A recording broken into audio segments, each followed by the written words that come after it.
Mga best, ayan na yung rice. We're going to cook today our spaghetti sauce, homemade spaghetti sauce. So this is our garlic. Ayan, yan na yung ating magluto tayo ng homemade spaghetti sauce. And doon si Rimi. Ayan si Rimi, ayan sa likuran. Siya kasi ang magluluto. Okay. Yan, magulo yung bahay, yung mga gamit. Ito, kunin natin yan para yan sa spaghetti sauce na ilalagay sa oven. I thought that's for the spaghetti. That's for the soup. Really? This one is for the spaghetti sauce. Mushroom. This one is bell pepper and carrots. Yan, may carrots dyan mga best. Basta. Ito yung gamit namin na mga tomato sauce, tomato paste. Ayan. Yan, meron ding isang brand. Kasi mag-sale, doon kami bibili. Kaya iba-ibang brand. Of course, hindi yan lahat para sa kanyang vegetable soup. Kuha din tayo niyan para sa spaghetti sauce. May kanin. Yan, kasi nag-request ng kanin. Matagal kasi gawin yung spaghetti sauce mga bes. I-oven pa natin yan. So, yan, garlic. So, ganyan ang pagmumukha ko. Leopard tayo ngayon. Tayo ngayon ay tiger. Tayo ngayon ay cat. Yan. Busy sa buhay. Ang hirap pala mag-video ng ganito. Ayan, naiyak na daw siya. Sa kanyang pinaggaga. Ba't ito nagtatago? Ayan, nahiwa niya yung sibuyas. Ito yung sinasabi kong after mahiwa yung lahat, tas lutuin yung karne, ilalagay yun dito sa dalawang pot kasi lagay sa oven. Matagal magluto ng spaghetti sauce mga bes. Tapos, i-water bath pa natin, i-boil para ma-preserve talaga kasi ayaw namin ilagay sa ref. Ayan, sa cupboard lang natin ilagay. Kaya yan, ang busy luto ng asawa ko. Yan yung kanin. Kanin is life. Ayan. Tinanggal ko na yung takip. Tanggalin ang takip para remove the cover so that your kitchen will not be mess. Nauyak na si Rimi. Rimi is crying dahil cutting the onions. So, tapos nang mahiwa ang garlic. Yan. Malapit na siya matapos kanyang pagyan. Of course, mga best, with the ground meat. Yan. May ground meat tayo. Ground beef siya. Yan. Ayan. Dinidrain yung water ng tomato kasi masyadong matubig. Ayan. Ako, malapit ang matapos sa paghiwa ng aking upo o battle gourd. Yung ating meat, yung beef natin pala, nagisado na ginisa lang, lagyan ng ground black pepper, tsaka asin, yun lang.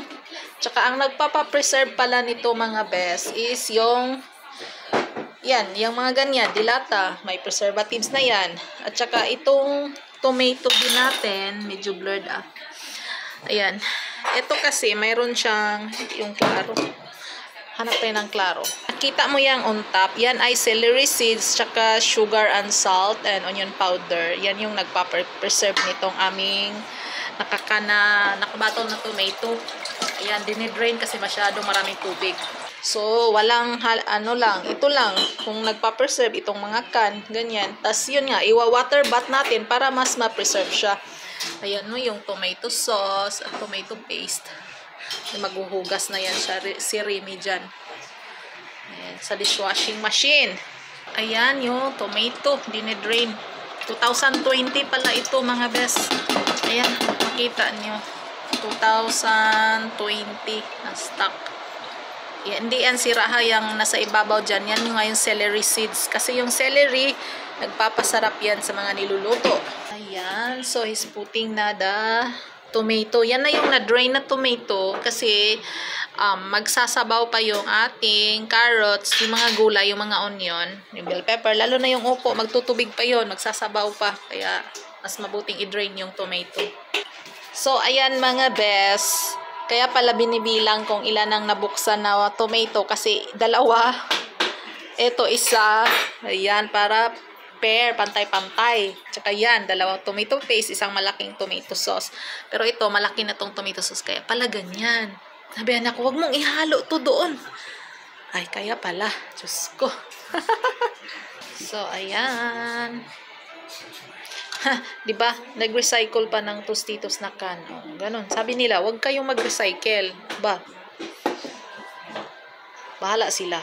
At yung ating mga bottle ay lalagay na sa dishwasher. Kasi gagamitin uli, natural.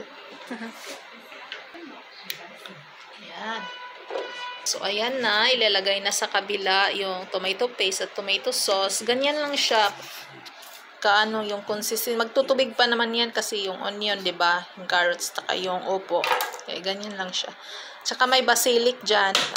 Basil leaves. Yung humutan sa Bisaya, basil. Sa French, basilic leaves. Basilic leaves. Foy de basilic. Yeah. Foy de basilic. Adjective. Na-add na ang opo, mga bes.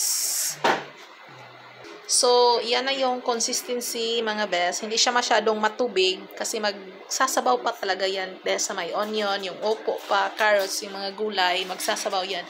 Kaya yan lang yung consistency.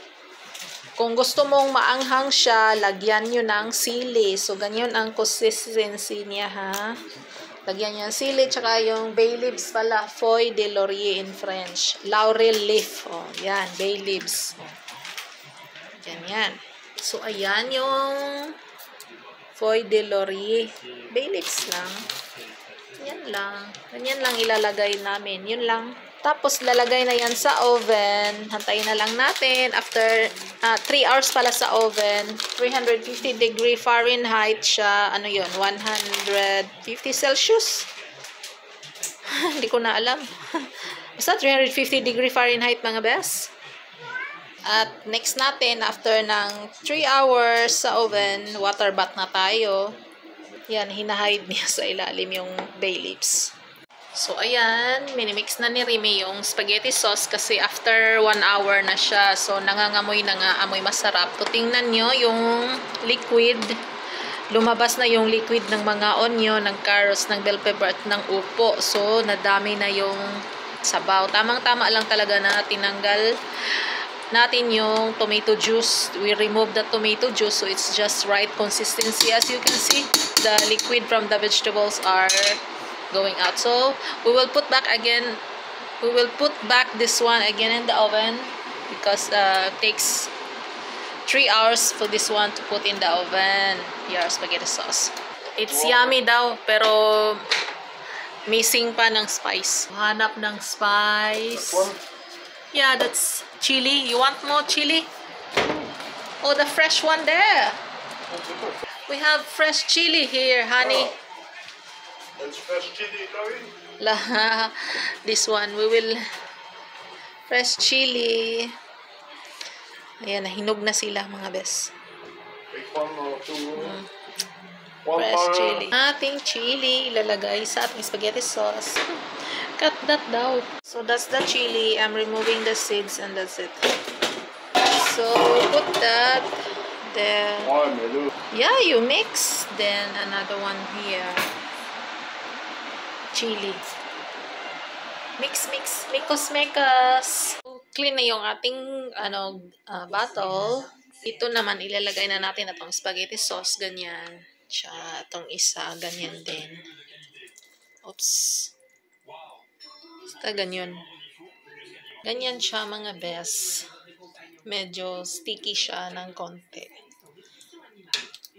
At least hindi siya liquid. Tama lang yung pagkaano ng sauce. Oh, ganyan siya. So, ayan na. So, iwa-water bath na natin siya. Nakagawa tayo ng 7 na bottle. Mga 8 siguro yan, pero kumakain kami. Kaya ito na lang ang natira, mga okay pa to. Wala na eh. Kainin na lang yan. So, iwa-water bath ko na yan siya. Medyo mainit-init pa. Kuha lang tayong tubig na malamig. Hindi malamig. Tamang-tama lang. Parang magka-temperature lang sila nitong bottle para hindi mabasag. Ganun po. Kasi pag ilagay mo to sa kumukulong tubig doon, tas ito ay malamig, mababasag po. Kaya, dapat same yung temperature ng tubig at saka ito. Kasi mainit to, dapat yung tubig din natin medyo mainit din. Ilagay na natin to kasi yung tubig namin dito may heater naman kaya tama lang din kaya hindi siya mababasag. So ganyan lang siya mga best. Yung water niya medyo mainit-init kasi mainit-init pa din tong spaghetti sauce natin. Ganyan pag water bath. Ito yung pinakamatangkad na bottle. Basta nalapaw yung tubig niya, umapaw. Okay na yan. Tapos pag kumukulo, syempre, malakas kumulo. Kaya tamang-tama lang yung tubig natin. Ha? Pakuluin. Pag kumulo na siya, 10 minutes ang bilang. Tapos, hanguin na natin. Tanggalin natin dyan sa water. Tapos, ilagay natin dito sa may wood something.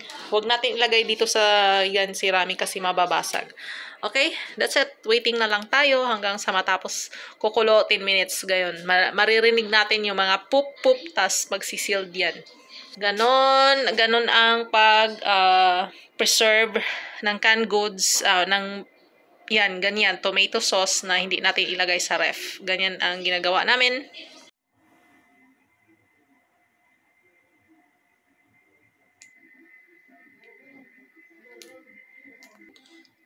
So, this is our spaghetti sauce, mga best. Done na siya.